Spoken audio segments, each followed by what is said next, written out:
Hi. Hi. I'm Francis. I'm just showing up here today because I have a message for mothers in recovery from anything. I'm a mother in recovery from addiction, mental health, trauma, poverty, and I just want to really share something I hope will be encouraging.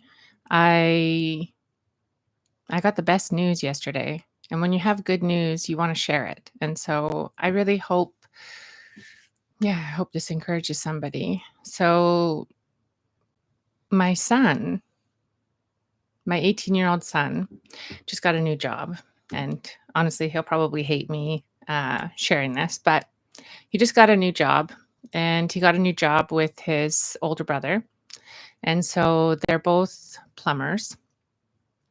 And my children are all in the plumbing trade because their father's in the plumbing trade and he's uh, helped them in that regard.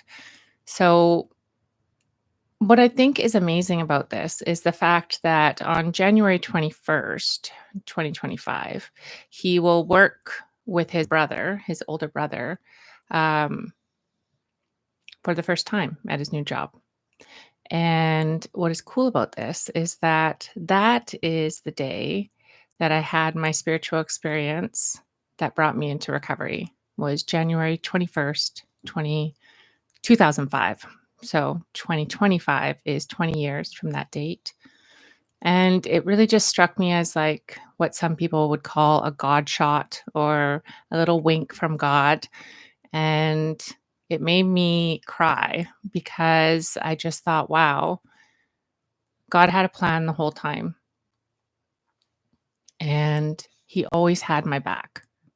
And I didn't need to worry. I didn't need to stress. I didn't need to try to figure everything out. I didn't need to fix anything. I just needed to trust him.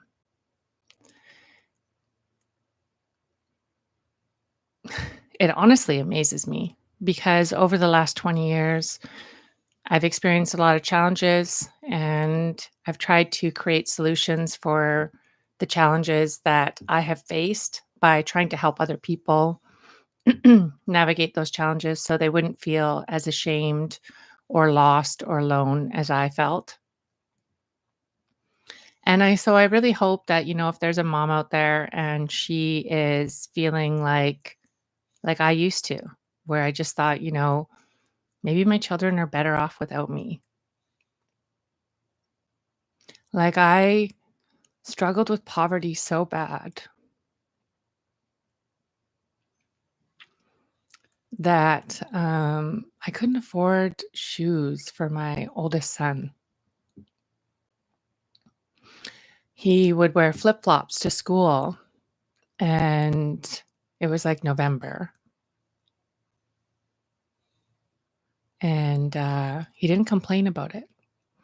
And I was just such a busy mom that if you're not complaining, like I just didn't notice.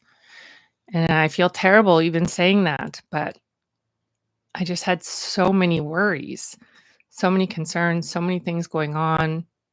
Their dad was in and out of jail. I couldn't work. Like, just there was so much happening at that time. And I had to phone a friend and say that I'd received an email that my son wasn't allowed to go to school the next day unless he had proper shoes. And I didn't have the money that day to buy him proper shoes.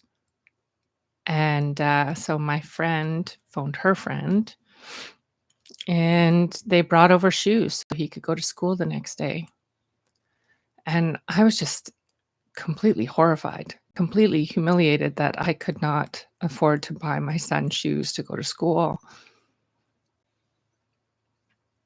And during that time, we would struggle with just even having enough food to eat. And I was really proud at that time. I've definitely gotten better with pride. But I wouldn't ask for help. I didn't want anyone to know how much we were struggling. Whew. I was just, I thought, sorry, I thought that, that strength was silent and stoic, and that you didn't talk about the things you didn't want people to know about. And I was always trying to fix everything by myself. And I felt like everything was up to me to fix. And I also felt like I had made my bed and I had to be responsible for the decisions and the choices that I had made, which is totally connected with shame. And what I know today, 20 years later, is that all the choices that I've made have been connected to the trauma I have experienced in my childhood. And I don't say that as an excuse or even a justification. I just say it as information. It's just information. The partner that I chose to have children with was chosen because I didn't know that I was worthy of love. So I chose someone that was familiar to me, that treated me in a familiar way. And that created a lot of my life. Thankfully, I've recovered from those things and I've created a life of healing and recovery where I don't make choices like that. And I guess my point is that it's really not about how we start. It's really about not giving up and continuing to try to learn, what we need to succeed. At that time, I used to think that a job or a partner would help me succeed. And what I know today is that it's really following my higher power that has helped me experience anything close to success, a feeling of success. Success for me really is physical and mental, spiritual, whatever, but it's mostly a feeling because it's a feeling of having enough. And for someone that's raised in a way where you never feel like you're enough, to feel like enough feels like success. And what I've learned is that comes from being a part of a community and having a solution to my feelings and not hurting myself when I don't understand what's happening, to be able to really trust the process, my higher power, the people that are speaking life into my life. I don't know. I just really want to share a message of like, if you are experiencing anxiety, fear, struggles, just know that you too have a higher power, and so do your children. So much of our fear and anxiety can be